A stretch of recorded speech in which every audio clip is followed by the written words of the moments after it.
Ladies and gentlemen, we are back for another off-season edition of the Eagles Elite Podcast. Tonight, just like every night, we'll be discussing all things Philadelphia Eagles. We have a new offensive and defensive coordinator. Always some rumors about who's staying, who's gone, all that good stuff. The premiere episode or the premiere of our top 10 segment. And we started off with a bang, top 10 wide receivers in Philadelphia Eagles history. Hey, we didn't win the Super Bowl, but guess what? It is what it is. We just got to go back next year and finish the job.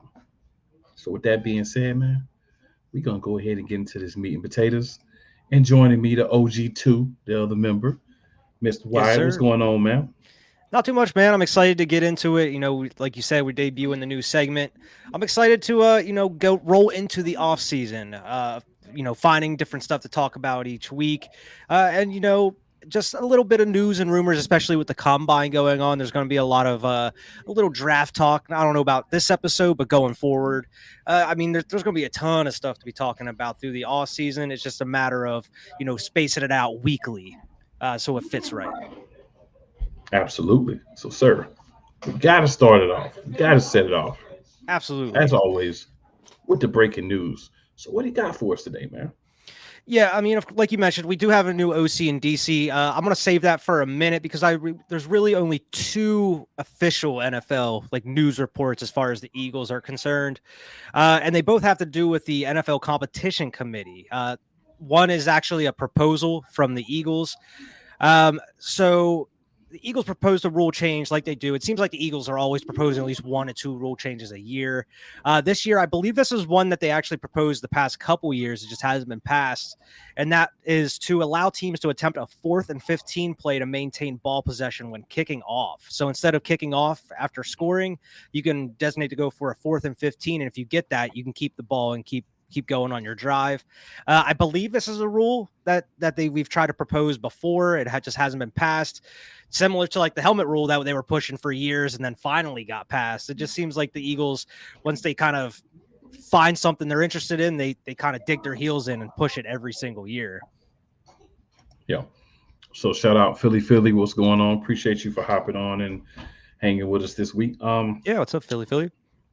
For me, man, not a huge fan of the this 4th and 15. This is like an XFL rule, right? It And is. while I agree that we may need to do something different, I think we need to be more creative. What about, I've actually talked about this earlier.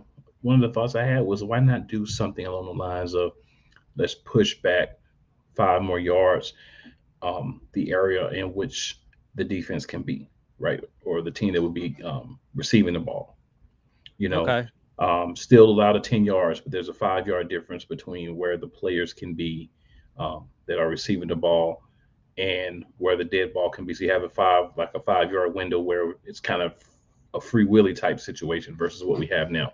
Mm-hmm. Something along those lines I think would be more realistic to get past. The NFL to me is the good old boy network. They're not going to do too many new things at once. So I think Yeah. maybe something like that, a minor change would still positively affect. I think it's more within the realm of what we can expect the NFL to actually do. Yeah, I don't see them making a huge change like that because who knows how many teams would be ballsy enough to go for it during the season. But I feel like that's a pretty big change to the flow of the game to Mhm. incorporate. I feel like that's something that they're going to have to see being done in like one of these developmental leagues or something to see how that works and then maybe experiment on implementing it. And I just don't see them going forward with a change like that here anytime soon. Like you mentioned, it's the NFL likes things to stay the same. They don't like too many changes unless it's little minor things here and there, which actually leads to the second proposal the Eagles submitted, and that was to start including zeros as far as jersey numbers again. It's like so players can actually be like the number 0 or double zeros or something like that. It used to be in effect within the NFL. I forget exactly when they kind of did away with it, but the Eagles proposed to have that brought back. That's something I can see being brought into the system again, opposed to the actual like change as far as the game played itself. Yeah, that sounds more realistic. And Philly, I appreciate that. I did That is went around dope. and looked for a couple of backgrounds. I wanted to get something that was, that screen Philly, right? Um, so it's kind of like the city, and then like the eagle symbol for those of you that might, It's all green. yeah, it's like green, but it's like the bat signal. I love it. So I thought it was. I saw it, man. uh, Played around with it a little bit. Had to make it happen. it is pretty dope.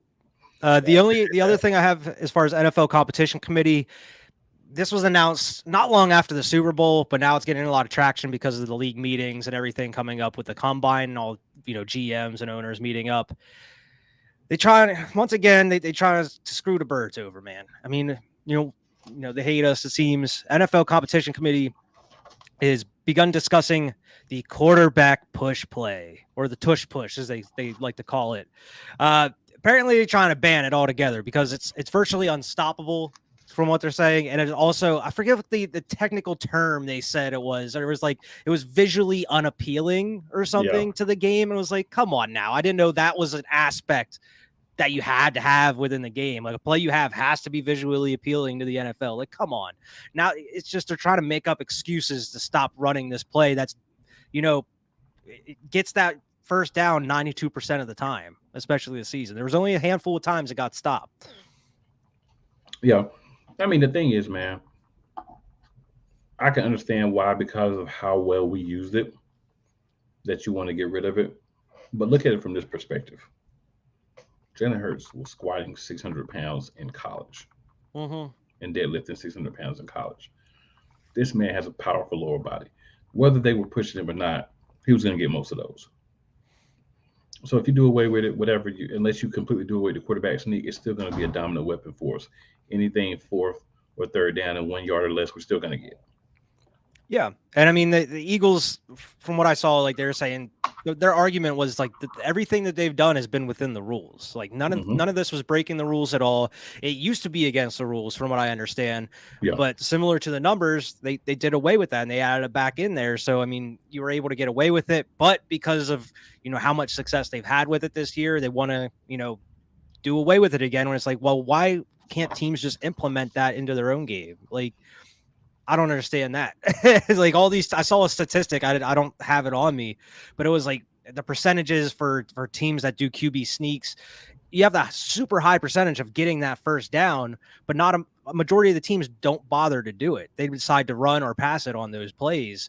But the teams that actually go for QB sneaks, they end up getting that first down more often than not. So it's like, I don't understand why teams just don't do that at certain point. I mean, it doesn't seem like there's really a greater risk of injury, which they were trying to say that there was with the QB sneak in this case, where it's like, I don't remember seeing anybody getting hurt as far as our QB sneaks. Like, I don't know. It seems like they're just trying every excuse they can to try to do away with this. yeah. I mean, it's a weapon that has helped us a lot more than other teams. I think you're looking at it and they don't feel they feel like it's a competitive advantage for us. I guess, but it's You like know, it's like get good then, to stop us. It's like I don't know. it really is unstoppable. My thing is, like you said, I mean, other people have the same opportunity that we do. You can run a wildcat and do something similar. So many things you can do. You can do a direct snap to whoever's behind the quarterback and let them run it, right? So I mean, you have options. It is what it is. If they do Yeah, away with it, they do away with it. That just means that we're so good that they have to take things away from us that they've allowed us to do in order for other teams to try to catch up. And hey, that's fine, man. That's the position you want to be in. You yeah, know, and they'll figure something else out. And I mean, it's not like they're just going to stop doing that. As far as like the Philadelphia Eagles, I mean, like you said, Jalen Hurts be squatting like 600 pounds. He's going to be going out here and doing QB sneak still. It's not going to matter much. You just won't have two guys behind you pushing you. exactly. And you're still going to get them. Yeah, exactly. Or you can have some of like the other different ways they were doing this season as well, like the little pitch outs and even like the where he kind of fakes doing the dive and then he goes out and around the outside. Like there was ways they were kind of keeping it fresh and doing different things with it to kind of keep that defense on their toes. And I think they're still going to find ways to do that here, even without the tush push. Yeah, if they have to take it away, man, if they have to say, hey, the only way that we can feel good is if we take something away. The team is great at, man. If that's what you gotta do, bro, do what you gotta do. Yeah.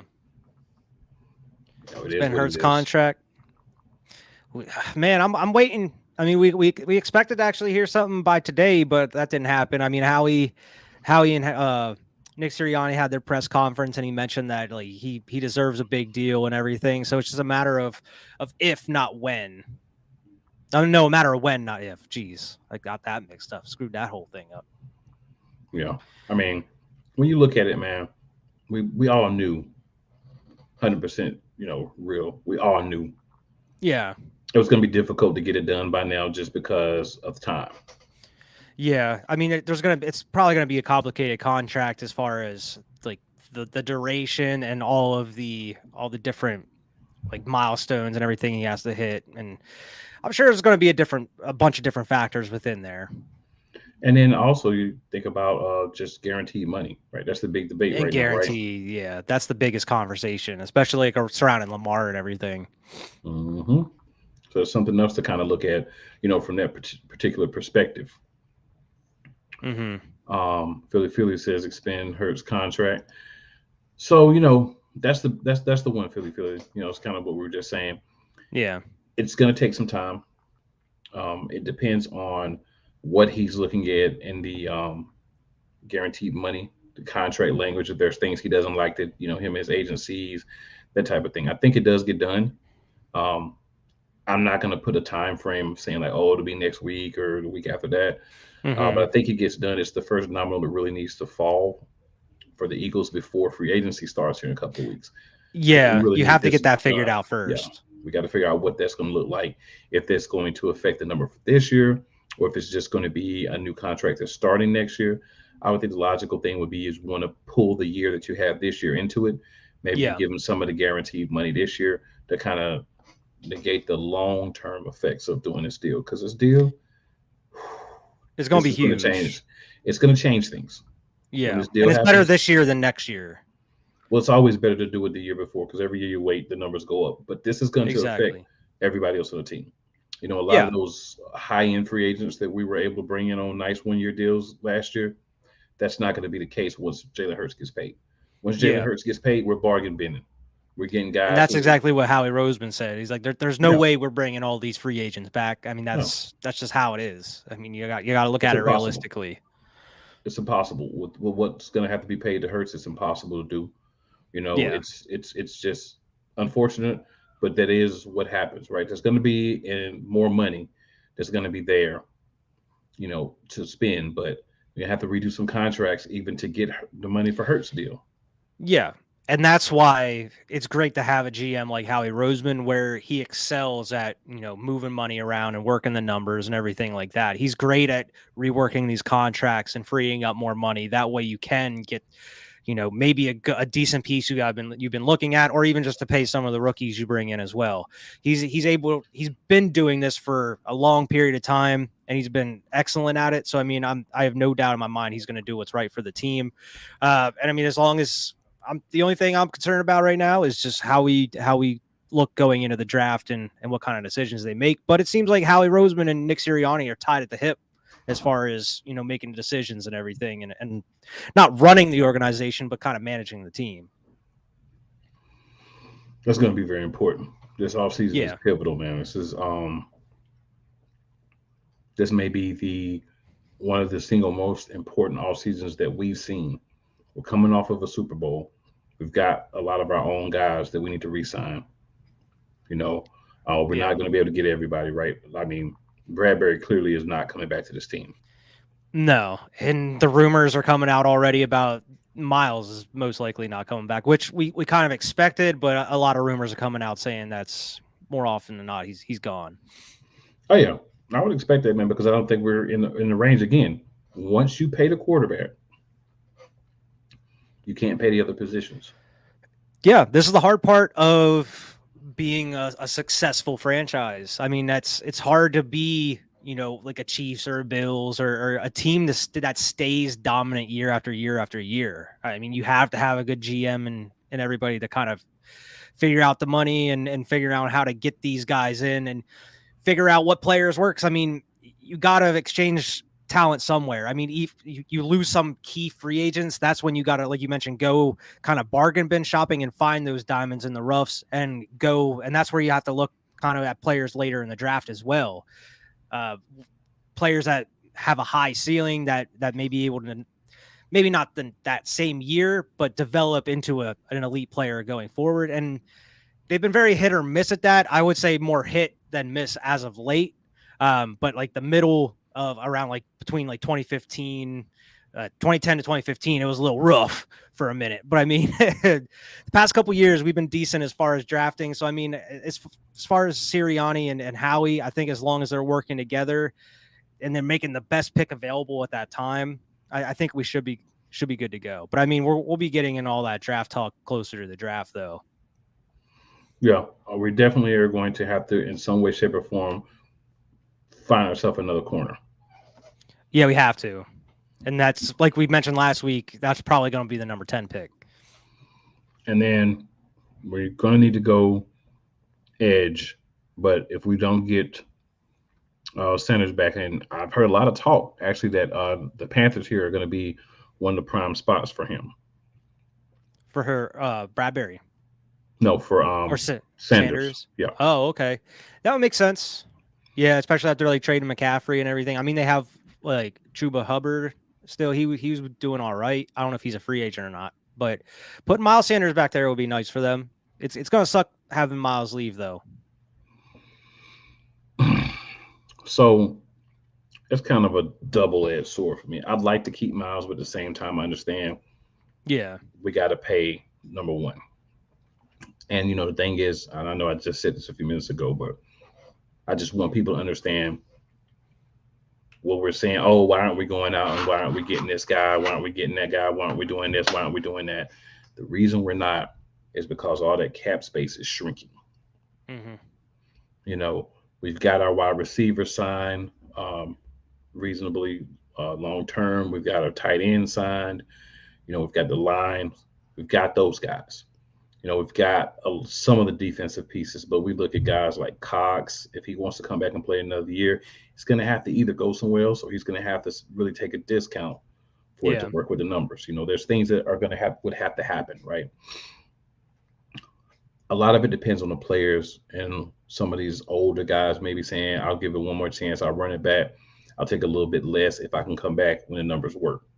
So what we're going to see, I think, and obviously we're getting a little ahead, but hey, man, it's the offseason. We're going to talk about stuff more than once anyway.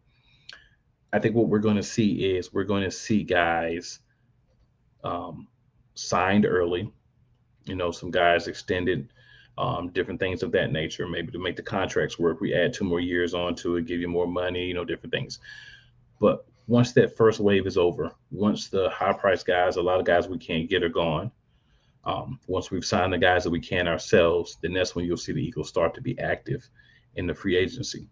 And then obviously the draft is going to be very important. Every draft pick is going to be important.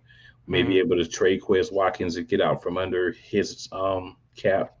Yeah, that's one of the things I had here as well about, I think it was Dove Kleiman or one of these, it was Dove Kleiman reported that the Eagles are looking to certainly trade Quez Watkins this offseason. Unload. I mean, it's not that big of a contract, but unload his contract and free up another wide receiver space. Whether that's for Zach Pascal to stay with us, or bring in another veteran, or drafting somebody, who knows.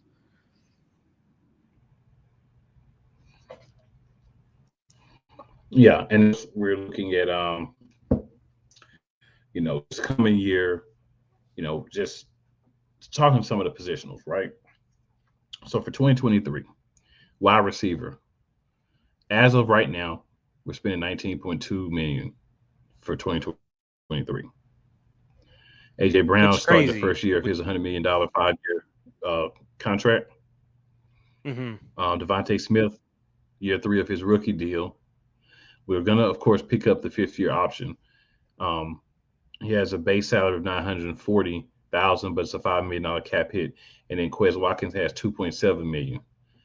I would cut Quez and say, look, you can come back on a smaller deal or you can go somewhere else, but I wouldn't pay him $2.7 million for what he did last year.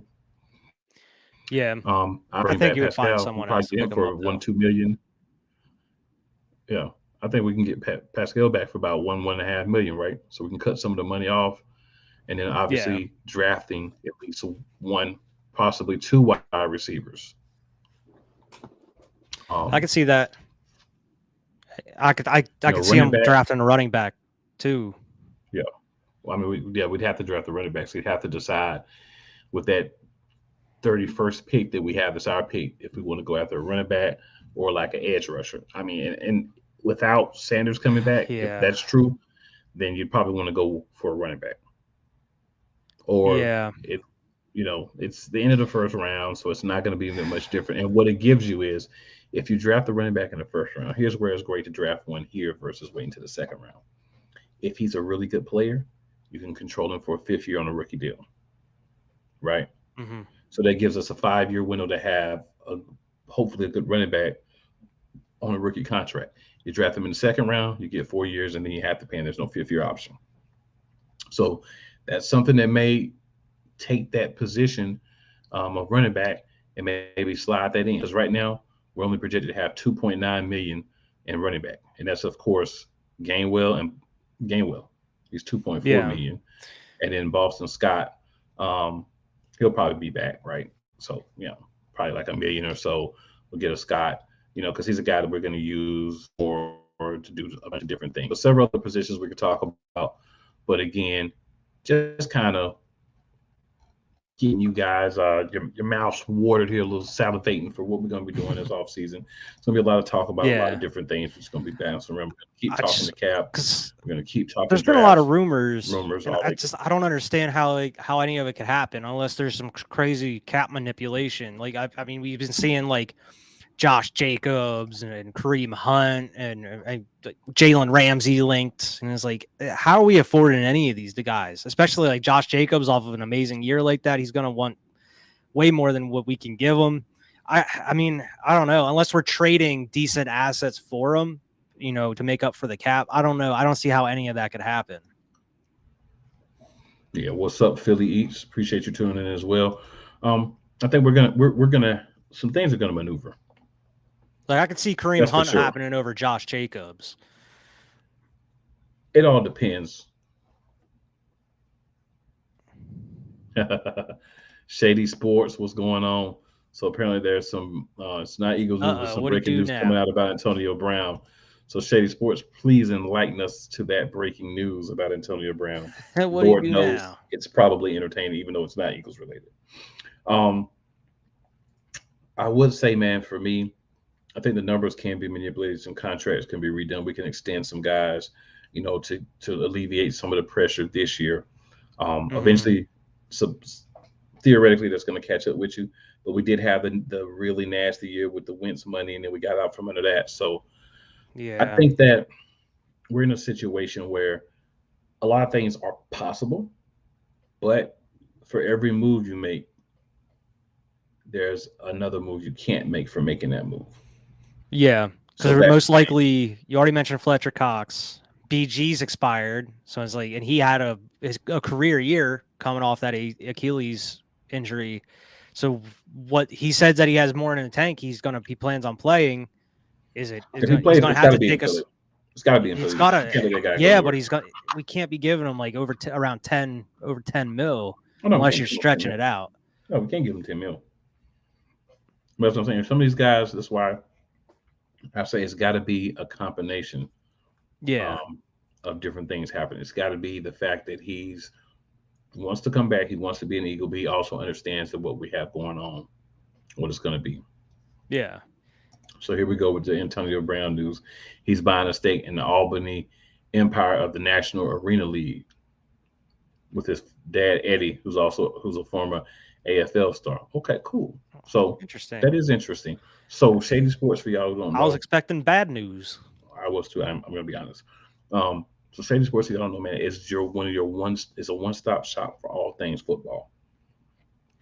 You know, XFL, USL, USFL, NFL, all that. Shady Sports is a place that you can go and see a lot of different stuff um, in regards to football. And there'll be some announcements coming from different moves that we'll be making as well here at Play Callers. So stay tuned for those as well. Um, Philly Eats follows up with a Yep. Shady Sports, Flag is flag. Fly Eagles Fly, yes sir. And then Hopefully, good thing long term. Hopefully, so hopefully, Hopefully. buying the stake in here will help settle Antonio Brown. We won't get any more Yeah. episodes of him, you know, relieving himself in the pool with women around and different crazy stuff that he's been doing. Maybe this will help him even his mentals out a little bit. So Hopefully. Unless he turns into a Dan Snyder. yeah, well, we're not gonna hope he does that. We definitely don't want him to see him do that. I mean, it could happen, but we're hoping it goes the opposite way. All right, so we're Hopefully. gonna switch over here, Wyatt, and I'll Yeah. let you start the talk here. And Yeah. I mean, go ahead, man. What were you going to say? I was just gonna say, you want to get your thoughts on the OC and DC hires. Yeah, I mean, as expected. I mean, I think we talked about this about 2 weeks ago because it's been rumored since the Super Bowl and Shane Steichen getting the head coaching job. It has been officially announced. Brian Johnson is the offensive coordinator. He's going to be replacing him. I mean, he was the QB coach. I mean, he has a lot of familiarity with Jalen Hurts. He's been a huge part of his development over these past couple of years. He's actually coached by Jalen Hurts' dad, I believe, in high school. He has a long history with the Hurtses. I feel like this is definitely the right move. He was already being looked at as an OC for other multiple teams across the NFL and everything. He's very respected. He's got a lot of knowledge. I think that's a great hire. I think that was a great move, right move to do. And from what Sirianni says, he doesn't expect the offense to change really that much other than implementing new things into the offense like you should every year. He doesn't expect the offense to change as a whole. It's, you want that continuity going forward. Yeah, I completely agree with that. I like the hire. I don't have a problem with the hire. My only thing was I just wanted us to go out and actually research. I wanted us to make sure that we were getting the right guy. Not saying that he wasn't the right guy, but I wanted us, I wanted to make sure we did interviews, we crossed our T's, we dotted our I's, and we made sure that we got the right guy for what we're trying to do. Shady Sports. Yeah. And the thing, I'm confident in it because even though we didn't hear too much about like as far as an OC search, we really heard about it as far as like a defensive coordinator.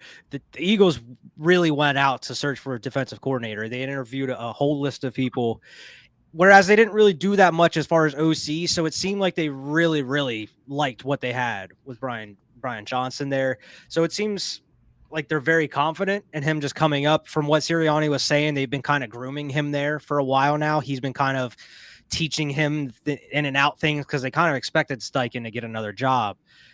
So, I mean, I'm confident with the confidence they have in Brian Johnson, especially because they were more worried about that defensive coordinator job because it kind of seems like they were very, even though they don't want to admit it and Sirianni doesn't want to admit it, it seemed like they knew Gannon wasn't the right fit or he wasn't doing that great of a job, especially. And I think the huge search that they've had kind of proves that in a way, especially when you look at the OC job compared to that. I don't know. And I mean, we might as well talk about, since we're talking about defensive coordinator, they signed Sean Desai, who was like a assistant defensive coordinator over for the Seahawks. He was a DC somewhere else, I believe. Chicago in like 2020, I believe, or 2021. Yeah. I don't know too much about him, to be honest. I do know that like a lot of his defenses were banged up in the years that he had them. But it seems like he does a lot of kind of like sneaky coverage, and it seems like he kind of switches things up and kind of disguises certain coverages and everything. So it seems like he's going to be doing a lot of different things as far as with this defense. And I think we have the personnel that he can have some success. And I think a lot of that's going to be based off of what we do in free agency as well. Yeah. Shady Sports says he loves the Johnson move. You do more research on this side. Love Tanny as a QB coach. Yeah. So I actually did do some research on him. He also says Shady Sports that Johnson is a head coach in 3 years or less. I probably agree with that too. As long as he continues the the scope he's going and that offense looks well, I think that's definitely a possibility for him. So for me, I love the Desai hire because he's a guy that's going to do the things that I want defensively. He only has 1 year as a actual defensive coordinator, but very important thing. Mike Petting or Pettin, I can't always say it wrong. Um, Patine or yeah, he's actually going to be joining his staff more than likely. yeah. He's a veteran who's had all those positions on the defensive side, has been a defensive coordinator. He actually worked for him when he was the Bears um, defensive coordinator as well. So I think that having a guy like that on the staff and then a mixture of guys that he wants and some guys that we may have that we say, hey, how do you feel about keeping these guys? I think we're going to have an opportunity to build a really strong staff around him as well. That's important to me because the staff is more important than the actual defensive coordinator, except for play calling. Now, Yeah. Desai, he was an assistant head coach with the Seahawks last year. Hmm. He had input, of course, into the defense. He didn't call the Yeah. plays because he wasn't the DC, but he had input into it. So I think because he has the year of experience, that's more than Jonathan Gannon had when he came here. Yeah. So I think that Pete Carroll said something like he wasn't in charge of a specific like defensive group. He was kind of overseeing everything as like an unofficial DC, I guess, because you said he wasn't calling the plays. no, he wasn't calling the plays. He was a assistant that was brought in to help out. And the thing is, he was more than likely going to get a job somewhere. I know there was another guy that we kind of really, really, really wanted, but I think Desai may end up being a better long term fit for us. And I did Yeah. see You talking something. about Duke went to the Broncos? Hmm. And I did also see something that was very interesting that kind of had me chuckling here. So I was reading through, and one of my Eagles followers on Facebook was just basically like, last day of Black History Month, and we get an offensive and defensive African American coordinators. So, I thought that was like a little funny, kind of Yeah. nuanced thing. Doesn't really matter because we're not picking people because of their race. At least we're not. Some teams maybe, but at least we're not. But Yeah. so I just thought that was kind of, just a little chuckle moment.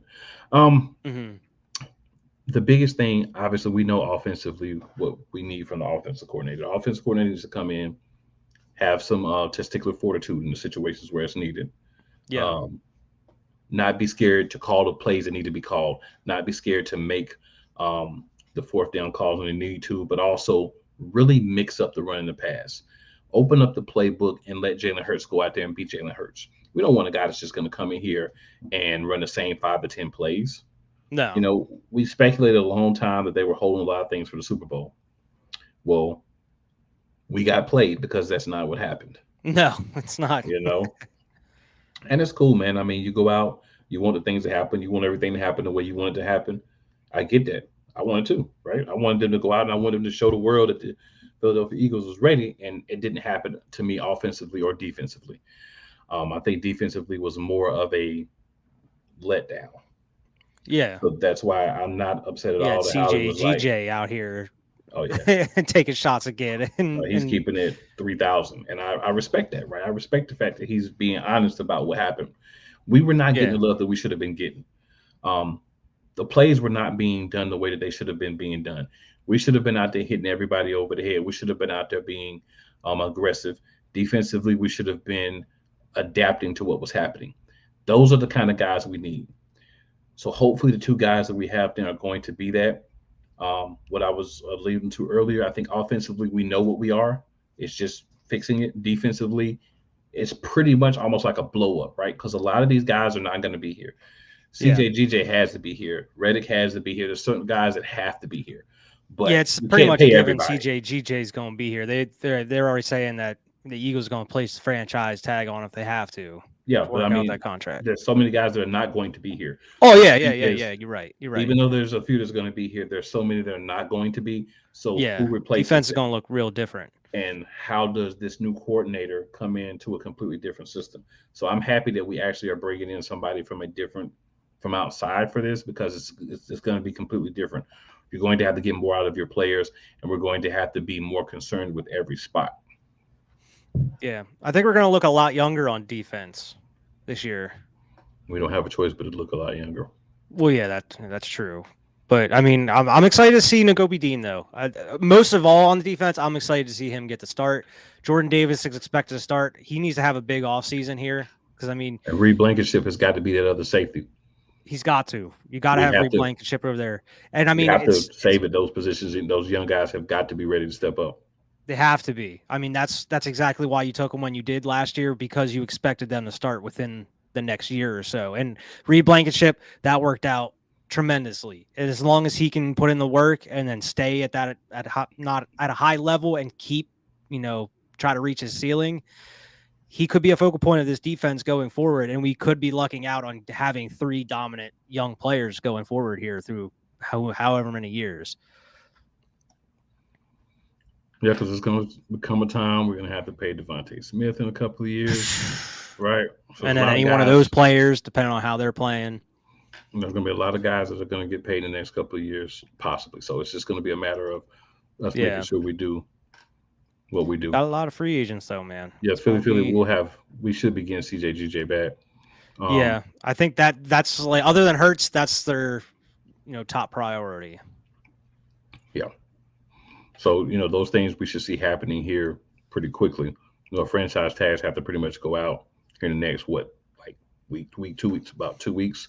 So we'll know a lot Yeah. of things before the NCAA tournament starts. We'll know a lot about what's going to be happening with people getting franchised who may be available and different things.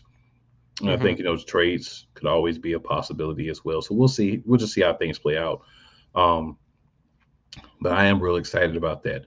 And ladies and gentlemen, now we are going to get to our new segment that we are popping out here, the Eagles Top 10. So what we'll Man. do every week is we'll be going through a different position group or um, something Eagles related, coaches, whatever, right? We'll be going through different things. It's all going to be Eagles, right? And just opinions, right? You can't be wrong with opinions unless you go too far outside the box. Then it's kind of like, but other than that, we should be good. So Wyatt, would you like for me to start, or would you like to start? Well, I was thinking maybe we can go like by the number, like go from 10 and kind of bounce back and forth. See which, instead of giving us our whole list, go from like both of us from 10, 9, 8, and then kind of go down. See how we match up. Well, that was my plan. Oh, I thought you meant like give us our whole list and then like one after another, No, sir. Okay. Then we good, man. So did you want to go? Did you want to drop your number 10? Yeah, I'll give you my number 10 here. My number 10 is Fred Barnett. He played with us from 1990 through 1995. He's in the it's like in the top 15 of receiving yards. Obviously, he wasn't he was playing while I was live. Obviously, I wasn't watching him because I was like 3 in 1995. So I mean, watching some of his highlights and everything, it's awesome. I mean, he's always been brought up as far as a top great Eagles receiver. I don't know too much about him just because I wasn't there to watch him play. I mean, he's talked about, but not nearly as much as some of the other receivers who are going to be talking about going forward here. So for number 10, I went with Alshon Jeffrey. Oh, Alshon. Mm-hmm. The reason I went with Alshon, 2017 was obviously his best year. 2018, I think if he can make that catch, I feel like we go back to the Super Bowl. I don't know if we win it again, but I feel like I believe the same thing. I've been saying it for years. Yeah, it'd be a repeat. It would be a rematch against the Patriots. But he didn't. So it is what it is. But he was the guy in our Super Bowl run, and I think being that we only have one Super Bowl as of now, we have other championships, but only one Super Bowl as of now. Mm-hmm. That I have to put him on the list because if it wasn't for him, we don't get there. He was a matchup nightmare throughout the playoffs. 2018, he was still really good. 2019, missed games because of injury. Mm-hmm. By 2020, he was a shell of his former self. Yeah, but constantly banged up. Alshon Jeffrey, 2017, 2018, and when he was not hurt in 2019, those 3 years, I think deserves a spot on this top 10. No higher than 10. I think he deserves a spot in that top 10 at 10. I'm sorry to disappoint you, but Alshon is my number 9. I'm gonna go right into it. Alshon is my number 9 here, and Fair enough. for a lot of those reasons. I mean, he obviously declined greatly in that last year and a half. But those first couple seasons we had with him, I remember being so excited for Alshon whenever he left the Bears. It came to us, and I mean, normally it's bad luck when you hear a receiver, come to your team. He's like, yeah, we're going to go out and we're going to win a Super Bowl this year. Like immediately, like I came here for us to win a Super Bowl. And then, during the Super Bowl weekend, he's like, I told you, like when I came to this team, what we were planning to do, and we're going to do it. And then he has like the famous interview now already. Like, I don't, we could have just came on Friday and played the game on Sunday. This is ridiculous. I don't want to be here on Super Bowl week. But he's made so many like great elite catches for us, especially like in the Super Bowl and in that playoff run. I mean, Alshon, he's definitely up there. But yeah, you're right. I wouldn't put him like anywhere any further up than like 9 or 10 there. Yes, sir. Who you got number 9? So at number 9, I have the great Irvin Fryer. Okay. He has, well, he had the most catches in a season at 88 until that record was broken this year by Devontae Smith. Mm-hmm. He also has the second most catches by a wide receiver as a Philadelphia Eagle. And he did this in his 30s, and his quarterback was Rodney Peete. So just let that sink in. Because remember, when we had Rodney Peete, that wasn't Detroit Lions prime Rodney Peete. Yeah.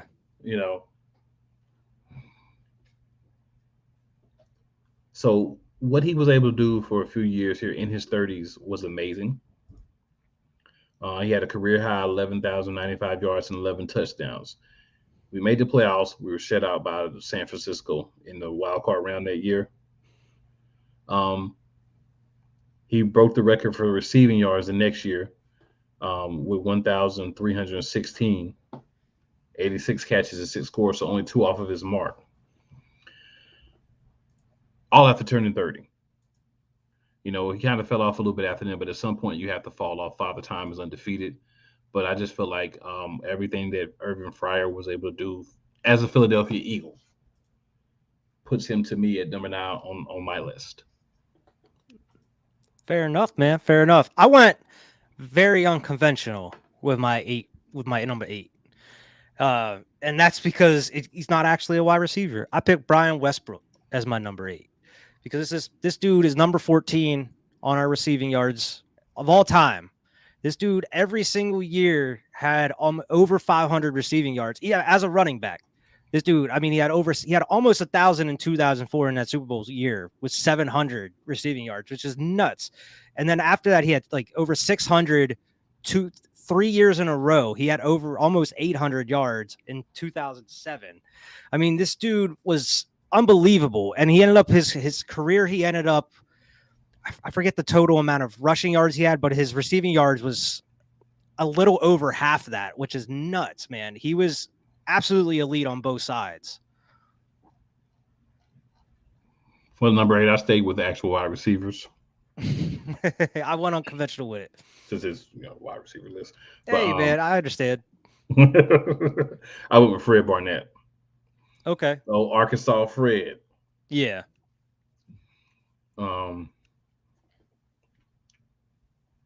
Big receiver for us. Did a lot in his time. He was with Calvin Williams and one of our better, I think, duos at wide receiver. I think we've got another possibility of a real good duo like that. What we have currently with Devontae Smith and AJ Brown. 1990, when we drafted him out of Arkansas State, of course, it said Calvin Williams. I kind of throw a 95-yard bomb from Randall Cunningham in one of his first, in his first season. So, second year, almost 1,000 yards, 4 scores. Had 4 different QBs and still put up numbers like that. Damn. He caught balls from Jeff Kemp, was one of the quarterbacks in that year. Just to let you know how bad that was. In 92, he had over 1,000 yards. 67 catches and 6 touchdowns. 4 for 102 and 2 scores in Dallas. Well, for the Saints, and then we lost the divisional round game that year to Dallas. Even had an injury shortened season '93, came back in '94 and beyond, and still had good seasons. He did end up with the Dolphins after that, but the years that he was in Philadelphia, man, he was great for us. Um, he's one of the guys for back in the day who I really want their jersey. I don't see a lot of people like wearing a Fred Barnett jersey, but I Yeah. would love to have the white or the green, you know, Fred Barnett jerseys from back in that time frame. And I love what Fred Barnett bought. And he was one of the guys that I'd love to play with back in Tecmo Super Bowl. Aging myself a little. You get Fred Barnett the ball in Tecmo Super Bowl, oh, that's a touchdown every time. Okay. Mine, I went real old school with my number 7 here. I had Pete Retzlaff, number 2 on receiving on all time for the Eagles. He's part of that 1961 team that went out and one of the only teams that ever beat Vince Lombardi in the championship. But he was absolutely elite. I believe it wasn't the NFL MVP, but he did get some form of MVP. And you know how they have like all these different different like writers and different like awards from different like outlets. And now they had kind of a similar thing back then, but he did receive like an MVP at that time. But man, Pete Retzlaff, he's always mentioned in conversation as far as Eagles wide receivers for a good reason. I mean, it's hard to find some footage on him because it's that old. It's all black and white and grainy and shit. But I mean, if you just look at his numbers and look what he did for that time period, it's outstanding. Because I mean, a lot of that stuff back then was a lot of running it down your throats, and then you had some passing here and there. But dude was killing it consistently year in and year out. Yeah, he was always one of the better ranked wide receivers at that time. And ironically, I had him at 7 as well. Oh, nice. Yeah, I had him as well. Yeah, he was did a part great of what job. changed the game Yeah, at that time. he kind of made the wide receiver position expand, right? Mm-hmm. The stats are the stats, but he was one of those guys that you say, oh, we can actually use these guys to make plays. They can block. They can actually run the ball on reverses, sweeps, different things, sorts of things of that nature. Those were all things that he was able to bring to the game. He helped revolutionize and change what people saw the wide receivers to be. And you're right, very back in the day, very old school, but definitely a guy that deserves to be on any top 10 list. If he's not, I don't fault you. Hopefully he's one of your, honorable mentions, but definitely a guy that belongs on, I feel, at least in the conversation, to be in everybody's top 10 list. Yeah, absolutely. So number 6, you said yours was Pete at 7, right? Mm-hmm. All right, number 6. My number 6 here. Some may get mad at me because he may not be high enough, or some may get mad because he's not low enough. I have T.O. directly right there in the middle. Old Terrell Owens. He was only with us for 2 seasons, even though for some reason, just thinking on it, for some reason it feels longer that maybe just because of all the drama and everything that surrounded the team at that point in time. But what he did for that team in that short amount of time, it definitely can't go unnoticed. I mean, he definitely has that personality, and he does have that reputation, unfortunately, but he came in and inserted his greatness right off the bat. I mean, in those 2 years, I mean, unfortunately it went the way that it did. And between him and McNabb and just the money situations, if he would have stayed longer, I mean, he probably would have been up higher on his list. He would have cemented himself as probably, a number, maybe a top 2 on this list.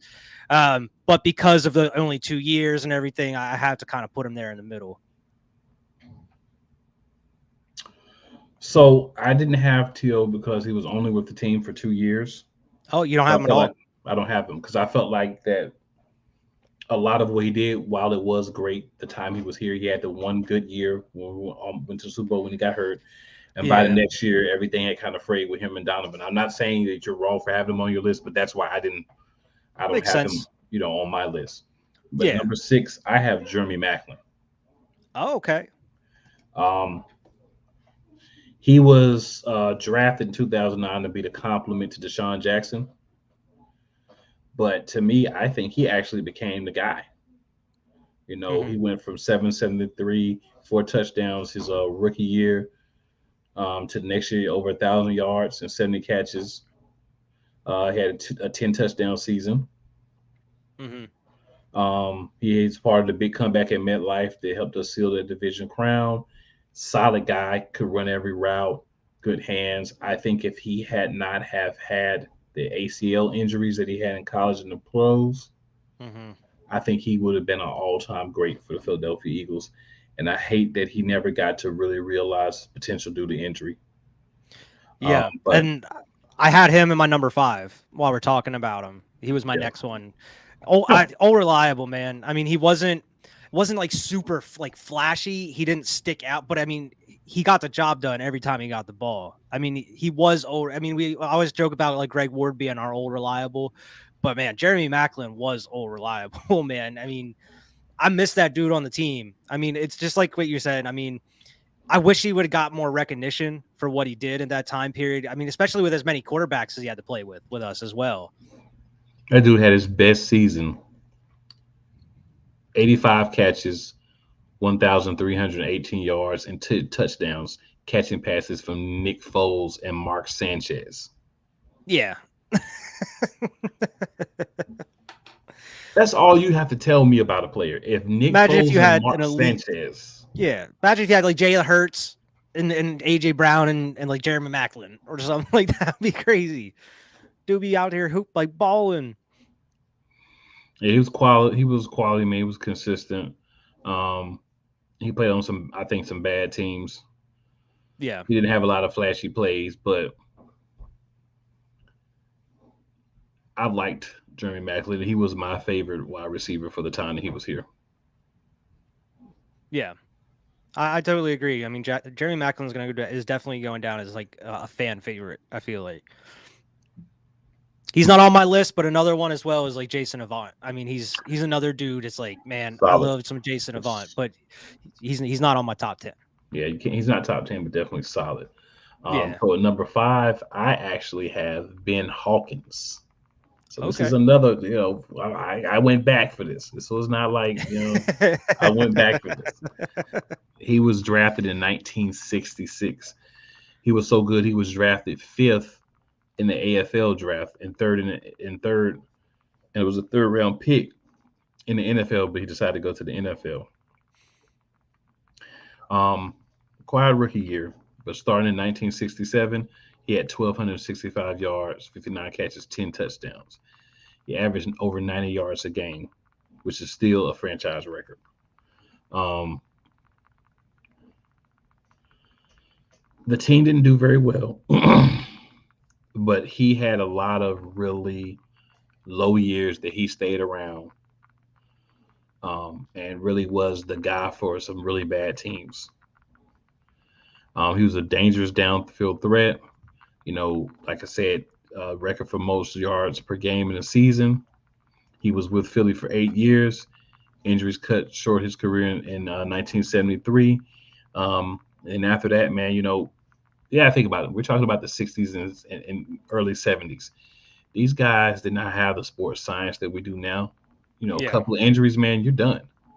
But I think he did a lot in his years with the team, and he was the man on some really bad teams, and still has records that he holds. So I gotta put him in the top 5. Had to. Okay. Okay. Now, this one may be a little controversial. And you can make fun of me all you want. I could eat crow in another couple years or whatever. But I put my Miss Cleo hat on for a little bit. At number 4, I put our boy AJ Brown at number 4. I put our boy AJ Brown at number 4. Only been here for a year, and he already broke the all-time receiving record. He came like 4 receptions, I think, 5 receptions away from breaking the all-time receptions record that Devontae broke this year. I mean, he's on contract for the next 5 years, barring any crazy setbacks. This dude could be having 1,000-yard season every single year, and most likely around 10 touchdowns. Let's go like what he did this past year.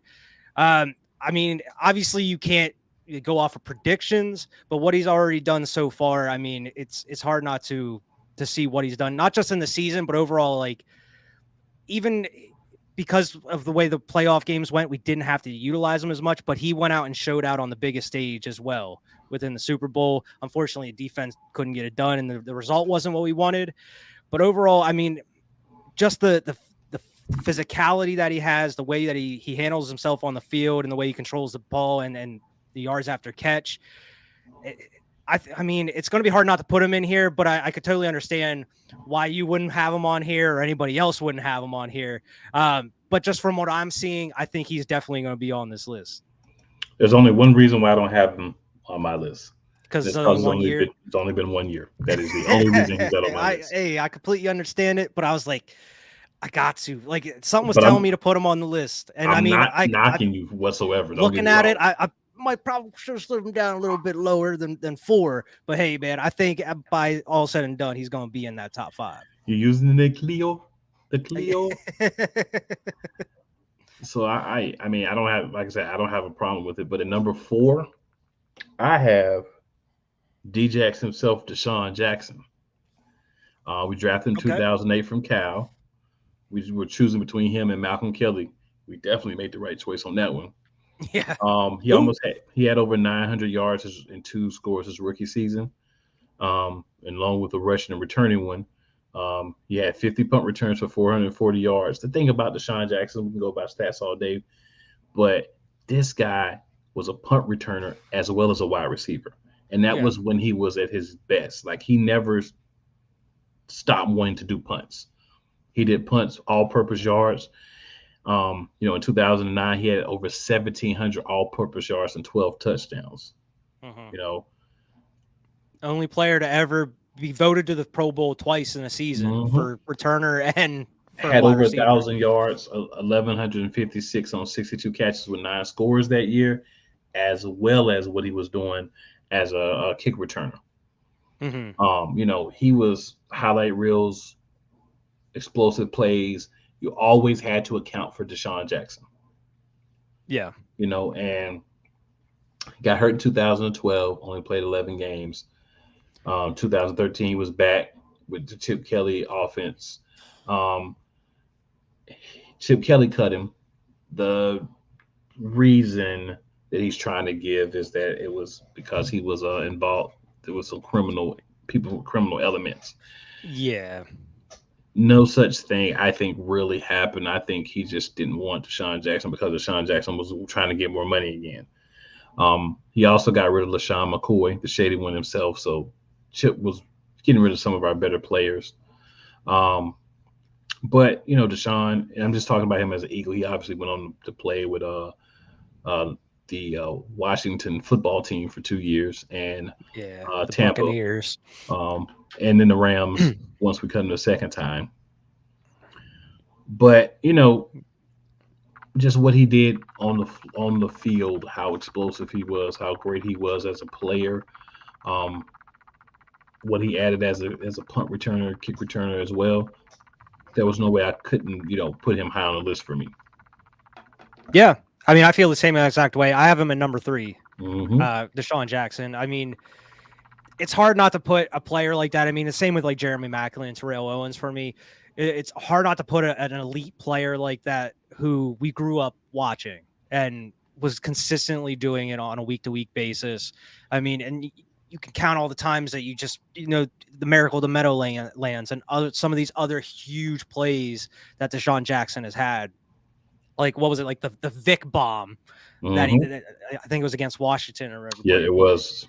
Yeah, I mean, there's so many amazing plays that I can like very like remember watching and being in front of the TV for. And I mean, that was my wide receiver for the squad growing up, and that when I was really getting deep into football and everything. So I mean, that was a huge part of by getting to know football and me falling in love with football was the Eagles and having Deshaun Jackson there and Jeremy Maclin and everything.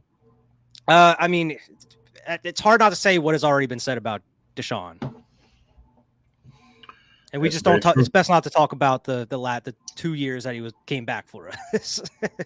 Yeah, he couldn't stay on the field. He tried, Yeah. but he was done by then. He could still show flashes of it. I mean, even when he was at the Rams, he had a couple big plays and then he would get hurt. And it's like, Yeah, yeah, I mean, he still has it, but then he easily gets hurt. It's a hamstring or something.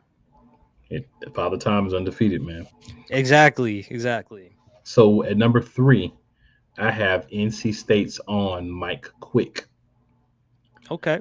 Yeah, Quick had the best 5-year stretch of any offensive player in franchise history.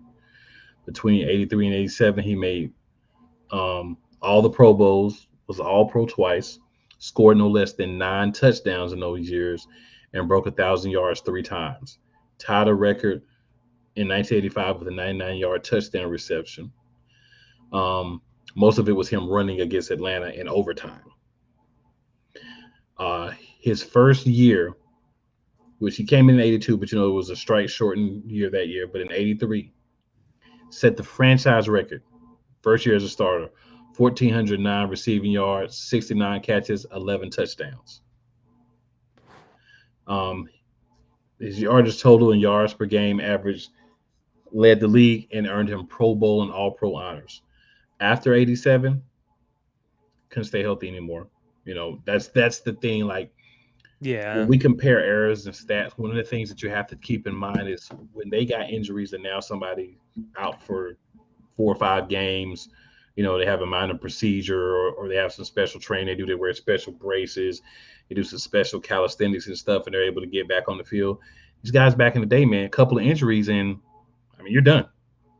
And that's a big difference between back in the day and now, for me, and why I respect a lot of the players that played back in the day. Just it was so much harder to play. Oh, yeah. And Absolutely, man. you could destroy people back in the day too, right? You Yeah, could you were getting destroy lit people. up.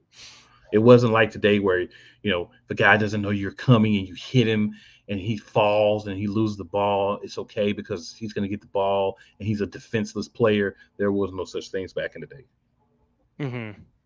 So I respect what a lot of those guys did just because of how more gladiator style the sport was back at that point. Yeah. And I mean, I had Mike Quick there, my number 2. But yeah, I Interesting. mean, exactly what you meant. Exactly what you said, man. He was dominant at that time, man. Mike Quick. I mean, it was great. I mean, he's still within the Eagles organization as well. I mean, he commentates with like Merrill Reese and everything, Mm-hmm. um, which is awesome to see him be, within the organization and still, doing these sort of things. But yeah, I mean, he's a legend, and it was awesome to see him with like AJ Brown when he broke his season record this year too. It shows like the importance, and not just within the organization, but amongst like other receivers in the game as well. How much they appreciate what he's done for the game. Oh, so for me at number 2, and I went back. Okay, I have Tommy McDonald. Okay, yeah, he was a dude I was looking at too. Yeah, third round pick in 1957. Rookie year, he became a star. He made 5 straight Pro Bowls, led the league in touchdowns in 1958 with 9 on 29 catches in 10 games. And that was the least amount of touchdowns he had in those years. The 1960 championship team that people don't want to acknowledge, um, he was a key player on it. He scored the go-ahead touchdown to beat the Packers at Franklin Field. You know, another dominant year in 1961, 1,144 yards and 13 touchdowns. He actually had more yards, 1146, with 8 fewer catches in 1962. So here's what I want you to think about: 1960, 1961, 1962. We're talking about a guy in that time frame that had 2 years of over 1,100 yards. We're not talking about 1985. We're not talking about 1990. We're not talking about 2010. We're talking about back in the late 50s, early 60s. Do you understand Yeah. how dominant a guy had to be to have that kind of yards at a time? Again, where you got blasted. You went over that middle to catch the ball. There was no helmet to helmet. There was no defensive player. There was no helmet hitting the ball. None of Yeah. that. It was You had to be a man to go get that ball. Then in 1963, he had a down year, so we let him go. And he ended up going somewhere else and having another, with the Rams, having another 5 great years. So the sad thing is, what you're seeing a lot is guys either got hurt and got let go or traded, or we let them go because maybe they didn't have as good of a year for a year, back throughout the history of the organization. So hopefully we've learned from that, up until this point. But yeah, that's who I had at number 2, and I'm pretty confident we had the same guy at number 1. Yeah, I mean, number 1, I have the great Harold Carmichael at number Absolutely. 1. As it should be. Old Harold Carmichael. I mean, he's a two all-time All-Pro, 3-time All-Team, All-Second Team Pro, 4-time Pro Bowler. He leads the Eagles. What was it? He all-time leader in career receptions, receiving yards, and receiving touchdowns before being inducted into the Eagles Hall of Fame. He was a Walter Payton Man of the Year. This dude has pretty much left his print on everything within this Eagles organization. He's a number 1 in damn near almost every stat as far as wide receivers go. I mean, there's been so much said about Harold Carmichael. And I mean, just if you haven't seen Harold Carmichael, I mean, obviously I didn't, he wasn't playing around in our time, but if you go and watch footage of Harold Carmichael, it's unbelievable what this dude was doing at that time. He's had like 3,000 or 4,000 yard seasons. Like we mentioned with some of the other players on this list, he was doing at a time when it was not a regular thing to be getting 1,000-yard seasons. And he had like 3 or 4 of them. And I mean, Harold Carmichael, man, he could do it all as a wide receiver. Funny stat, a lot of people don't know. His first year in 1971, we drafted him out of Southern University. They tried to make him a tight end. Yeah. Then in 72, they helped him. They let him move to wide receiver. 73, he led the league in 67 catches, 1,116 yards. First of 4 career Pro Bowls. Think about this again, 1970s, 1,000 yards. A lot less games were being played at that point. Mm-hmm. So the next 4 years, he was our main target, but he didn't get over 700 yards in a season. Then he was there when the schedules were stretched to 16 games. Went back to over 1,000 yards in 1978, 55 catches, 8 scores. His numbers weren't legendary, but he made the Pro Bowl, and the Eagles kept on getting better, making it all the way to the Super Bowl. Didn't win it, of course. Unfortunately, yeah. Last 1,000-yard season was in 1981. His numbers went down in the 82 season and the regular 83 season. We let him go in 1983. And this is the only blemish I feel on his. I know exactly what you're going to say. On him is that he went to the Arlington football team for a year. Played 2 games for him. But here's the thing, man. I mean, you fault the guy for where he went, right? But at the end of the day, he had to go somewhere because, again, one of the things that we've done really poorly, Latina and Cali, thanks for tuning in as well. I know we were going through the list, so didn't get to mention you there, but thanks for tuning in. Yeah. Philly says, have a great night. She'll be back next Wednesday. Appreciate that as well. But, damn, dude. He was 6'8", which is he's outrageous. Like, that's crazy for a wide receiver, bro. You can have whoever you want out here leaping. There's only one man I believe that's going to ever possibly catch Harold Carmichael, and that's A.J. Brown. That's the only guy who has a shot to catch Harold Carmichael in my book. Right? Yeah. Possibly. So as of right now, if he stays with us for the entirety of his career, he may be another guy that may have a chance to do that. Yeah. But longevity is the thing. Like, those guys, 5-7 years or whatever, but that was a different time. This time now, you got to give us 8 to 10, right? You got to give us 8 to 10 if you want to surpass the great Harold Carmichael. Period. Yeah. Yeah, you have to. And it's so weird, man. I mean, you talked about like how amazing sports science is and everything, but it seems like I mean, they have a lot more like strict like restrictions and limitations as well. Like you get knocked on the head, you're out the rest of the game pretty much. Or if you have like a little bruise, or if you got your hamstrings not quite right, you're getting pulled from the game or something. Where it's like you mentioned back then, they didn't really care. Like you have bruised, your hamstrings banged up, you're still going out there and playing. That's why, I mean, you see all these guys playing as long as they did and playing as many games as they did, where it's like now it's harder to do that, not because of it's the fault of the players, but more so it's because of the league taking extra precautions to keep their players healthy, making them stay out extra games or just whatever the medical staff deems necessary. Agreed. It's not the Wild West anymore. I definitely agree, but I am happy for what we did have. We've had some great players, as we talked about here, and we'll get to more lists. So again, Sunday. It was hard. Monday, it was a hard list to make, man. Make sure you're going to our community here on YouTube. We're dropping what we're going to do there. Hey, if you're watching this, you're watching the replay, you're going to be able to see it next Wednesday, excuse me. Hop on with us. Give us your list, right? Yeah. We want to know your guys' feedback. What you guys think? Be in there. All right. So, ladies and gentlemen, I'm going to just first ask my co-host here, man, any final thoughts that you would like to give? Nah, man. I mean, it's going to be hard to do these top 10 lists going forward. I mean, I sat there here for a good hour and a half or so, just like looking at players, like looking at stats, watching video, and like, man, it's going to be hard doing these lists going forward throughout the off season. But I'm excited to get into the off season. I mean, it took me a minute to get out of that Super Bowl and get over it and everything, but now I'm eager to look forward to the off season and what's going to happen, especially with the combine underway and the draft right around the corner. So I'm excited to get into it here with everybody this off season. Yeah, it didn't take me near as long to get over it as it did a lot of the other Eagles fans.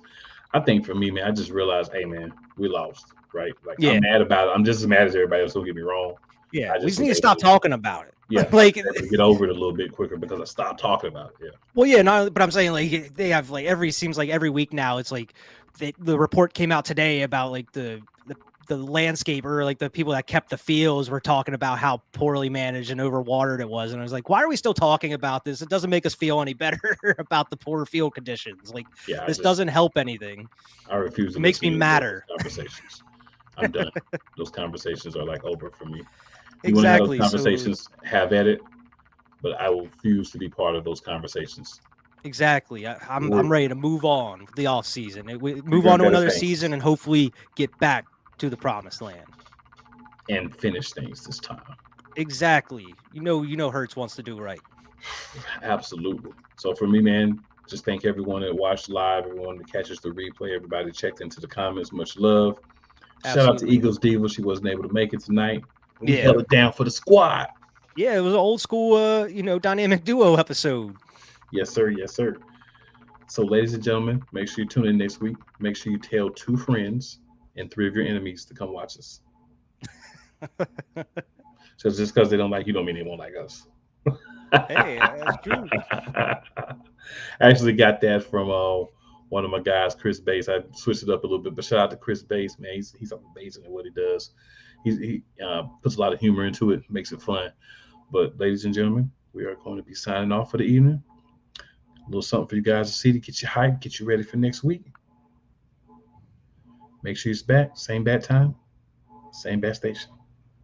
Fly Eagles fly. Hashtag be elite. Yes, sir.